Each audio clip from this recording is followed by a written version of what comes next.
Welcome, folks, to Land Tamer Stream. Good to have you tonight. It is Monday night, and we are talking CCIE written progress. We're going to talk some Internet of Things and some Layer 2 fundamentals like spanning tree and VTP and stuff like that. But basically, we're talking about our CCIE written routing and switching written exam journey, right? Actually, the whole journey. But I hope you're having a good Monday. This, my friends, is Wallpaper of the Day. Is another Galaxy featured from the Hubble. It is Galaxy 3918. And there's actually a video. I saw this on Instagram, I think yesterday, of sort of some photos in motion, and it's just amazing to contemplate. It gives us a little inspiration, right?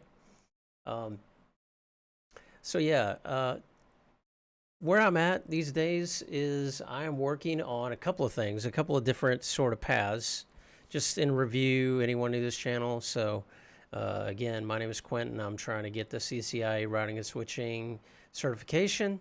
I failed the written exam twice, somewhat recently, and so I'm working on just using networklessons.com, which I purchased last month, I believe. So I'm using that to make sure that I'm hitting some of these gaps that I obviously identified. And what happened was in the first few attempts, the first two attempts, like after attempt of fail number one, I would go through and I would cover all that material. I took notes, covered all that material, try to beef up on those areas, but then went back in for another, I think it was 6 weeks later, I went back and took it again and got hit with a lot of other things that I had not covered in depth before. That's what happens. You never know. I mean, you may never see the same question on a written exam after many, many attempts, right? So I decided, okay, with networklessons.com, I got to go back through. In fact, let's move that up kind of first here since I went a little off topic. But I started doing that first, and I thought, okay, let me just, anything I come across that I feel like I don't really have the concept down, I'm going to go in depth. I'm going to, and I'm going to let Network Lessons kind of be my guide in that area. Just hit all the areas of the blueprint. And then any areas I don't really understand, I'm going to read it over and over or consult other sources of information. Do some labs. If you were with me yesterday, you saw me do some 802.1 Q. Well, you saw me do some Q and Q tunneling. It goes by several names, but it's actually a really fun lab. I did post a copy of the PCAP that we pulled out of that lab onto the Google Drive share. So, hey, thank you, Blind Hacker, for hosting. I appreciate it, my friend, for the auto host. Welcome, folks. We're talking networking here. CCIE, routing and switching, and some security. Mix of security in there too. But on the Google Drive share, yeah, there are a number of packet captures. Most of the labs I do on this channel, I'll save the PCAPs and post them up there just for my letter reference, for your reference if you want to check them out. But yeah, we did some really interesting stuff, new to me, Q and Q tunneling, and that got into L2TP as well, layer 2 tunneling protocol. We did CDP over that, and it was fun, right? But I'm using Network Lessons to hit those areas and just make sure I have a lot of my bases covered, more covered than what I had before. I completed the VLANs area. I'm on layer 2 technologies, and right now I'm just going through spanning tree, reviewing some of those. I'm making pretty good progress going through spanning tree. I feel pretty good about the switching overall in comparison to the routing and evolving technologies, for example. But one thing I did not realize, and I learned from the lesson yesterday, I don't know if I covered this yesterday or not, but there's a way, in Cisco gear, by default, you specify, if it's not specified, it's VLAN 1, but you can specify a different VLAN like 999, right, as your default VLAN. And the behavior there is, on a Cisco switch, is that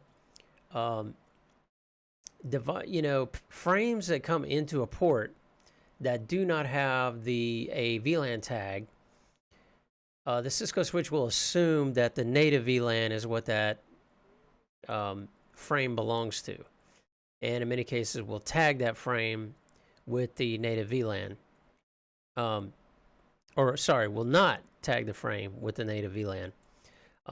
But you can turn that on. And in fact, a lot of other vendors, that's how their switches behave. So they, if you turn on, if you're using 802.1q, then it's going to tag every frame egress, and it's going to check every frame ingress and make sure that it has a tag on it. Cisco does not do that for the native VLAN marked on that particular port, but you can change that behavior. And I did not know that you could do that. I think maybe I knew, but it's been a long time since I've seen it. But you can use the command vlan.1q tag native. And I think that's really useful. Actually, I wish I would have known about this command a long time ago when I was integrating IBM Blade Centers and Cisco switches, or maybe it was Foundry switches. But I just remember, I think it was Cisco. It was either Cisco and Foundry or Cisco and IBM Blade Center, which later they're using IBM branded switches in the Blade Centers. And what was happening is that very behavior. So you had one vendor switch that was tagging even the native VLAN, and you had Cisco that was not. So there were some differences how that interpretation was working. So this command would have been very useful in that particular scenario, right? And again, I think this is only really going to be important when you're dealing with, multi-vendor switching environments. But anyway, nevertheless, a good thing, and you never know, something like that may come up in an exam, right? So I'm working right now on spanning tree, going through some of the details there, TCNs, TCAs, which I pretty much have that down. As a matter of fact, right now I'm going through in spanning tree, again, network lessons, convergence. So spanning tree convergence. Then I'm going to do, we've got PVST, port fast, uplink fast, backbone fast, and some of these other features for layer 2. So I'm going to be going over that tonight. Also, what I'm doing is reviewing some of the evolving technologies. Many of you, may know that, first of all, let's look at the kind of review. I did this earlier today. I went back and reviewed the Evolving Technologies Guide and Internet of Things. Because if you look at this is some of these descriptions on the topics are very broad. Describe architectural framework and deployment considerations for IoT. IoT technology stack, IoT network hierarchy, data acquisition and flow, IoT standards and protocols, characteristics with an IT and OT environment, IoT security, network segmentation, device profiling, secure remote. So first of all, it's a very broad sort of initial statement in the sentence, and then we've got these parentheses with like all these other. So basically, even though it's 4 lines of information about IoT, that could cover anything. And I'm going to tell you, folks, as you can see from my exam results, first attempt, June 10th, 2018, I did pretty good in that area. I got a 70%. As you see, my score was not so extremely off, 804, passing grade. But then the second attempt in July 23rd, I got a 10% right in evolving, 10% credit in evolving technologies. And IoT was definitely one of those areas, so I'm trying to beef up on that. And in part, so part of that involves like it talks about networking protocols. So with IoT, the layers look a little different. We're still, you can still use the OSI model, but the protocols that are used in the different layers of the OSI model are different in IoT. And part of that is the 802.15.4 standard, which, by the way, as many of you may know, if you try to look up 802.15.4, like I wanted to read the standard, but guess what? This is IEEE, which means that you have to buy it. You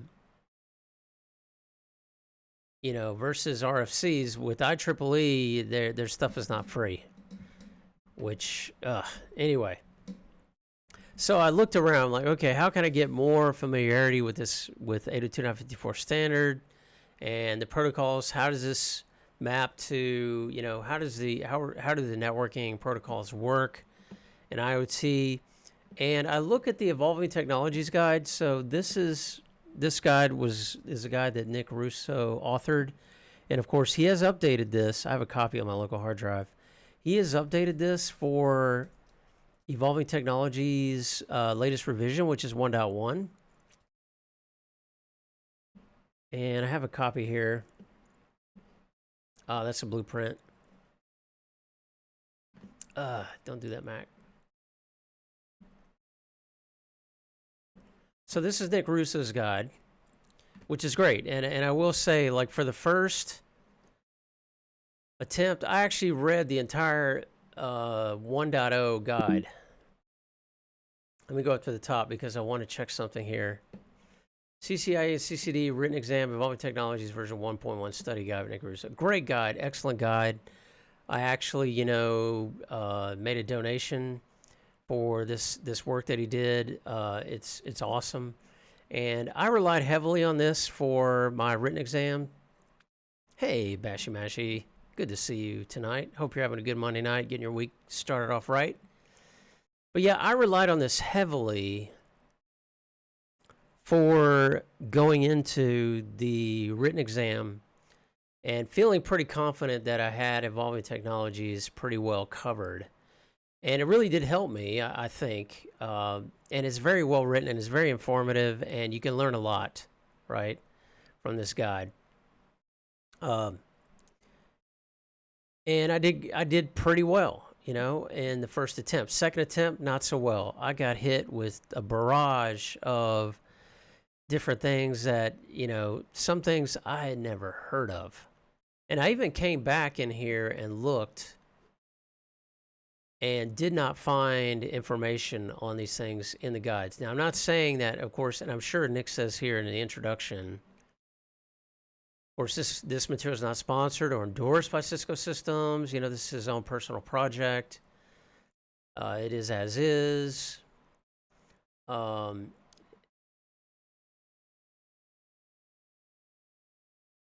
yeah, this is typically from a Cisco document.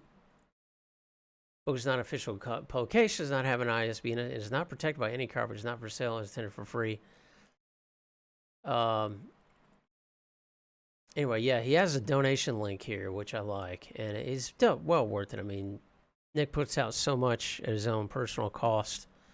But anyway, my point is that don't rely on this guide to cover everything that will be in the written exam on Evolving Technologies. It covers a lot.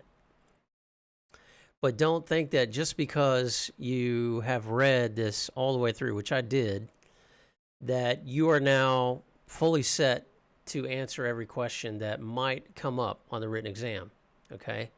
It covers a lot. And in fact, I was looking at, he did beef up the IoT section. He beefed up, you know, the formats here, data models and structures. And I have not reread through all this stuff. You know, we got getting GitHub, agent list, Ansible. Wonderful. It's excellent. You'll notice here, though, and I need to reread this, but I can just tell you, oh, here's a glossary of terms. He does have 6 LOPAN on here, which is good. COPE, that's IoT related. Let's see if he has LR-WPAN.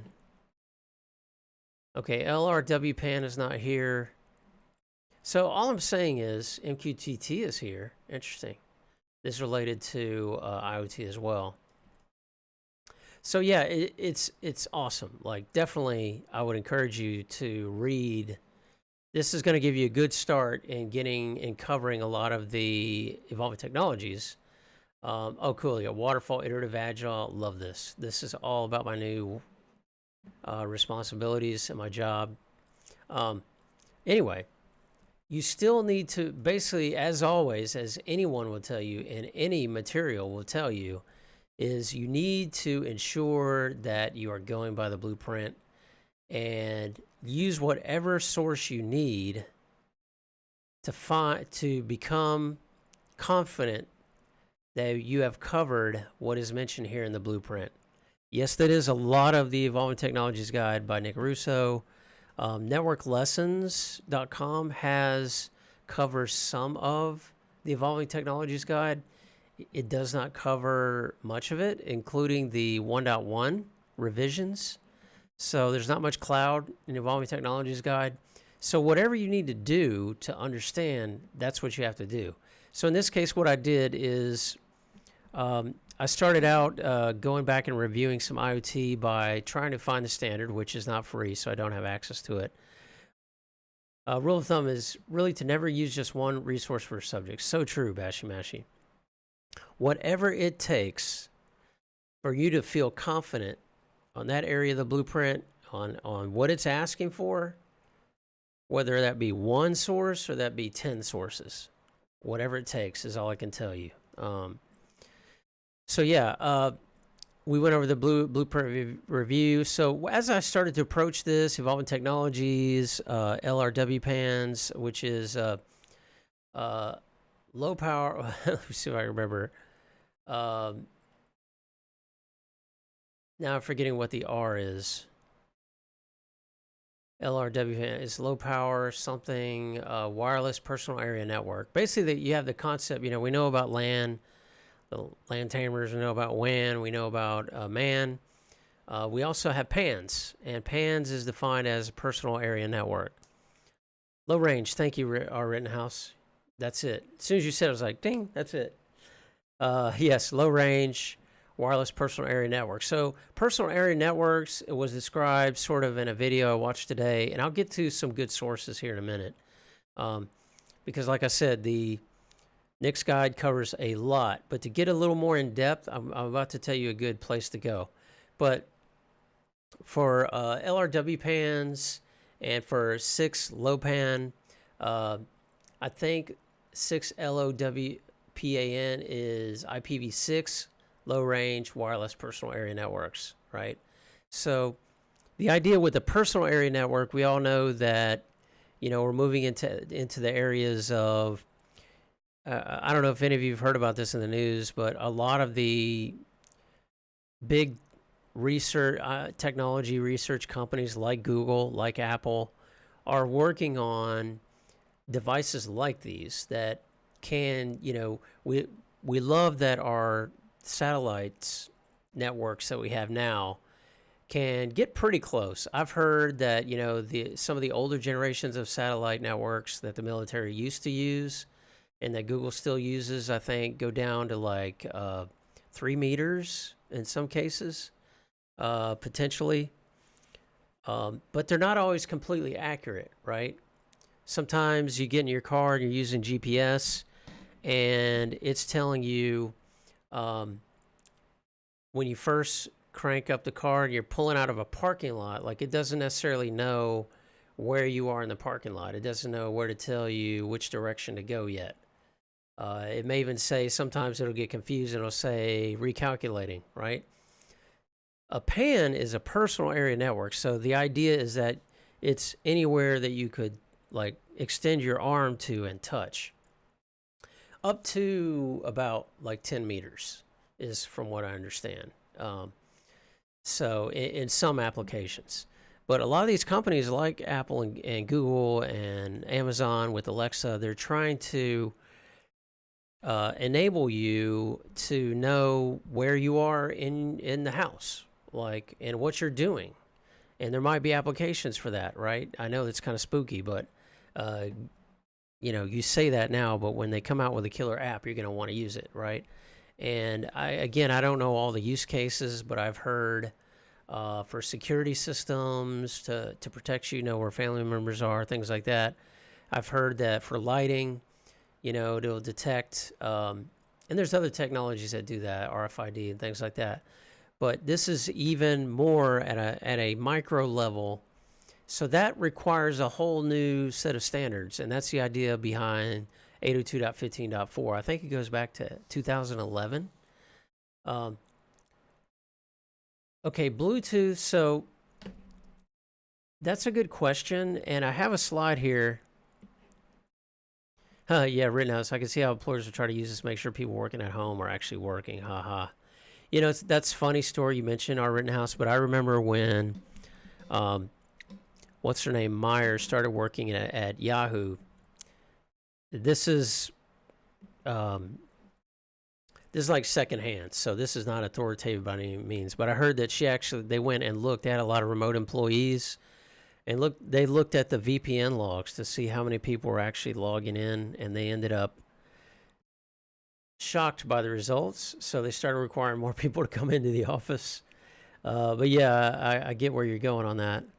All right, so on that, there was a slide I saw, and I'm going to go ahead and share this resource, guys and gals.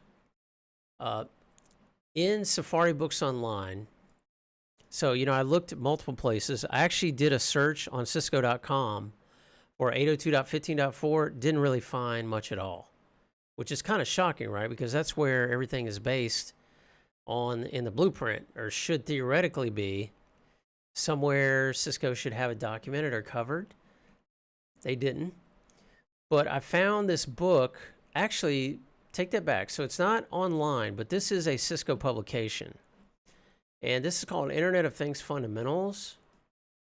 And it's really good. Like, it's deeper than what you really need, I think. But they have video live lessons. And there was a slide on here, and there's a link below, I think. Yeah, there's a link here. If any of you have Safari Books Online, I don't know how else to tell you to get it. I mean, it might be on as part of Cisco Press, but it's really well done. And they had a slide here earlier, 802.15.4 family of protocols, and I'm just going to speed forward to it. It talked about Bluetooth. It'll come up in a second, I'm sure. Yep, got it in my online Safari library. Haven't looked at it yet. So Bashy Mashy, it's really good. Like, some of the specific questions I've had, within a few minutes, I've gotten them answered by skipping around in these videos. Yeah, I don't know if it's going to show me that or not. By the way, it has like it has the, what's that called? It's transcribed, like the entire thing is transcribed below. Sign up for a 2-week trial and have a blast if you don't have it. There you go. Yes, or check your library. Some provide subscriptions for it. Right. And again, it is a hardcover book. I don't know. I guess the book would be good. I'm just using the videos. But let's look up that question since I'm unable to answer. I don't think it is Bashy Mashy. I think 802, it is an 802 protocol, but Bluetooth, the IEEE standard for Bluetooth is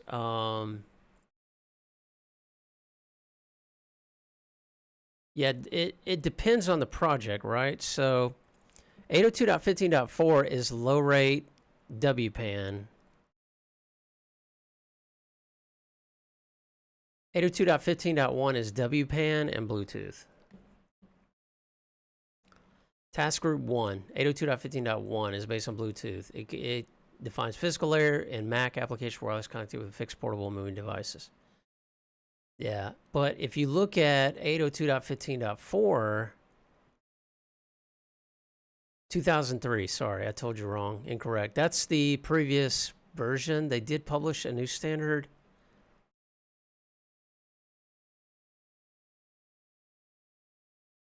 Okay, so here's a good drawing, though. It kind of tells you the medium access control, physical layers, convergence sublayers, 802.2 logical link control. I'm not sure what this is saying here, though, to be honest. Protocol stack for 802.15.4. That's what I'm working on right now. It essentially covers layers 1 and 2 of the OSI model, and it says it here. Then you have other protocols that run on top of 802.15.4, such as Zigbee is a real popular one. And I'd already done some reading about Zigbee. As a matter of fact, the book by Douglas Comer, it had one of his most recent edition update.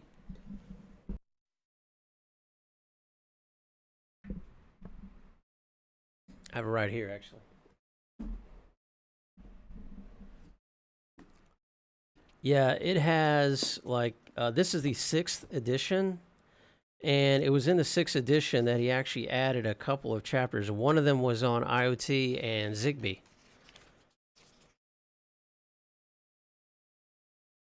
He also has a chapter of software-defined networking, SDN, OpenFlow. So yeah, even though this book has been around for a long time, there are updates to it, right? Yeah, I don't see the chapter at the moment. It may have been just a subheading, but anyway. And then you have protocols like COPE, which are, constrained application protocol, which is sort of a shim for, HTTP and RESTful APIs running at layer 7, right? So there's basically an entire suite of protocols that map over to the OSI model, but that are useful in understanding how IoT and low-power devices work, right? But this is really good stuff. So I'll be able to tell you a little bit more about it. I may do just a short review or drawing or some kind, but this resource here is really good to dig into some of the details of IoT. And that's what I'm going to be working on tonight, as well as some more lessons in spanning tree. But yeah, that's really it, folks. That's all I got. I may try to, you know what I should do? Is I should try to find some PCAPs for 802.15.4. Yeah, I'm going to try to find some of those, maybe show those on stream tomorrow. All right, so question of the day, or yesterday's question. How can you view all the VTP v3 switches in a domain, or what is the best way to view? Well, the answer to that, I don't know if you found it, if you were watching yesterday, but I'm about to show you. Did I close my networklessons.com? No, I did not. Here it is.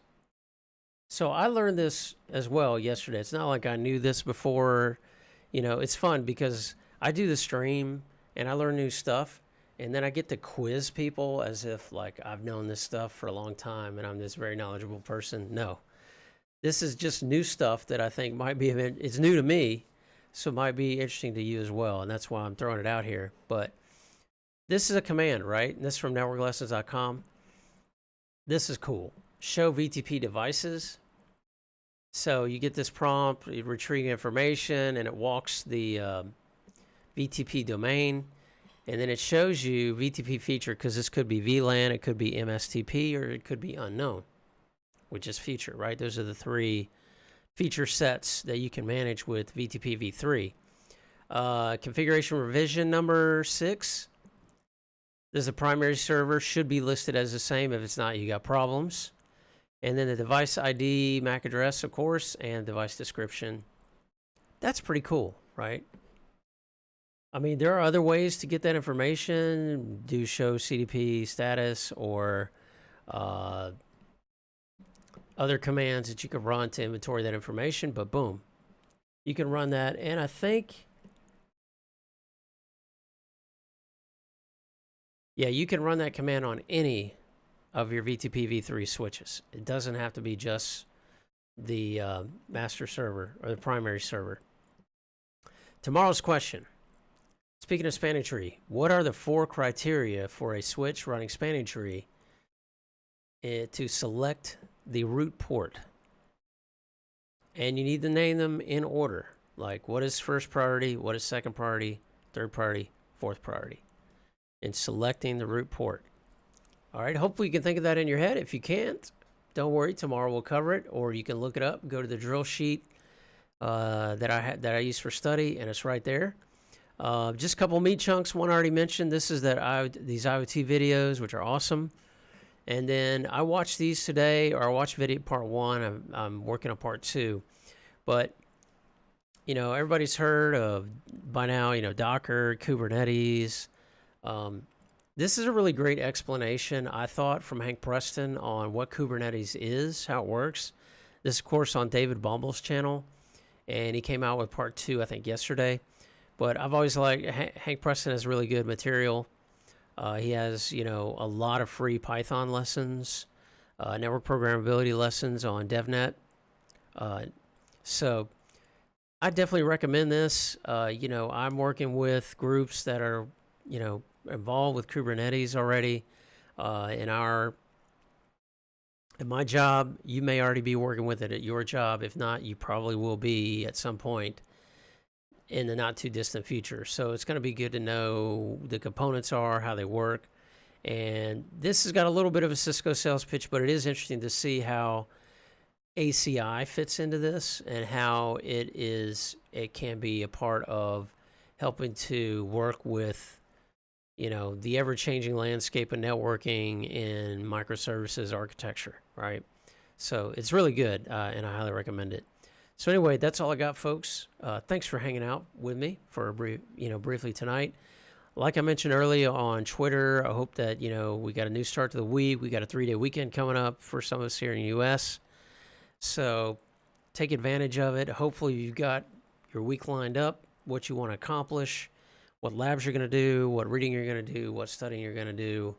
And, let's hit it, folks. Let's get those certs. Thanks so much for stopping by, sending you nothing but the good bits. And we shall see you, folks. If all goes well, we'll see you back here tomorrow night. Yes, thanks. It's good to see you, Rittenhouse. Great to see you here on the stream. I really appreciate the support. And you're very welcome. Happy to provide any motivation I can. And let's keep hitting it, folks. You folks are awesome. Always appreciate the feedback, and just knowing folks are here and with me in the struggle is great. So thanks, folks. We shall see you. I plan to be back here tomorrow night, 7 p.m. Eastern time. And also you can catch me on YouTube and Twitter, and of course on Instagram and Discord throughout the day. Thanks so much, folks. Sending you good bits. Have a good night. See you tomorrow.